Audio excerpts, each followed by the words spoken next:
Gervės žūtis.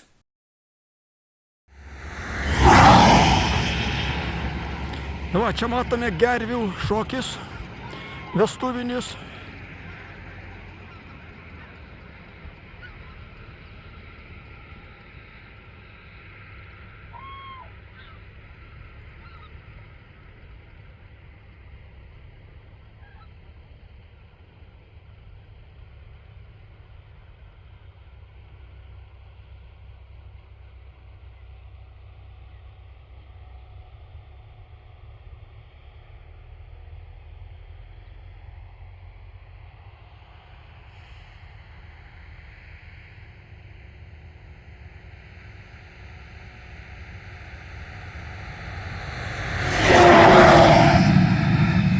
Čia mano aparatas jau daugiau netraukia, 12 kartų priartina tik tai.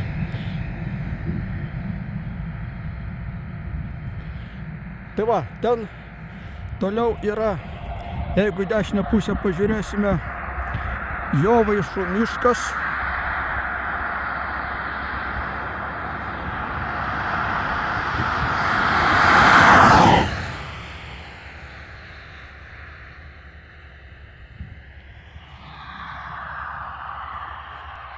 Jeigu į kairę pažiūrėsime, šitos bažnyčia jau matosi. Taip, nuo bažnyčios į kairę pusę matosi, jeigu matosi, Baro konfederatų koplytstulpis.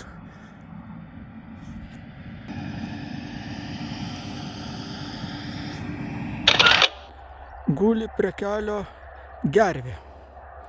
Prieisime arčiau. Štai matome gervę.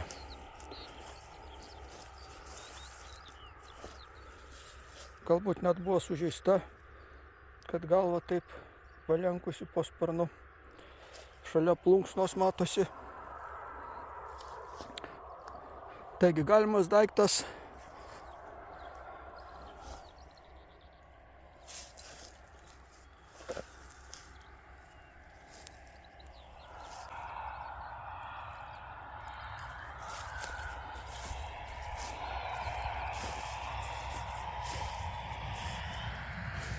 Va čia plunksnos.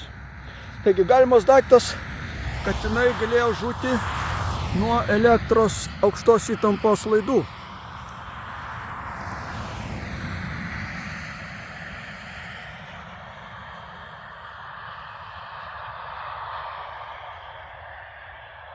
Arba galėjo žūti ir nuo čia pat esančio kelio. Bet gervės yra bailūs paukščiai ir šalia kelio maža tikimybė, kad jinai sukinėtųsi.